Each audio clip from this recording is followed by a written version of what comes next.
اخواتي انا لا بتاع بروتين ولا بتاع كرياتين ولا بروح جيمات ولا ليا في المكملات، بس وقعت قدامي صفقة بروتين دراجون وهبيعها لاخواتي ب 250 جنيه.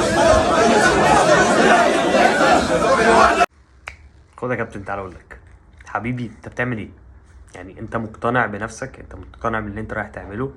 اول حاجه الراجل قال لك انا مش بتاع بروتين ولا بتاع كرياتين، انا جايب ده لاخواتي. يعني انت مقتنع ان انت رايح تشتري حاجه من واحد بيقول لك حاجه بالمنظر ده؟ طيب بيقول لك ثمنها 250 جنيه. دور انزل السوق كده، اسال على بروتين، هتلاقي اقل حاجه في السوق مش اقل من 600 جنيه. انت ازاي رايح تجيب بروتين ب 250 جنيه؟ اكيد اللي جوه العلبه ده مش بروتين. انت ضامن ايه اللي جوه العلبه ده؟ يعني ما هذا الشيء؟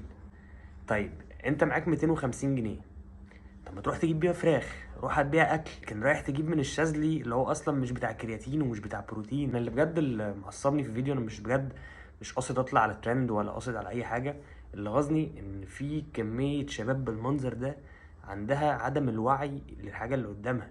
ازاي تجرؤ وتروح تشتري حاجه من حد بالمنظر ده؟ ده يدل على ان الشباب رايحين في داهيه. يا جماعه what are you doing؟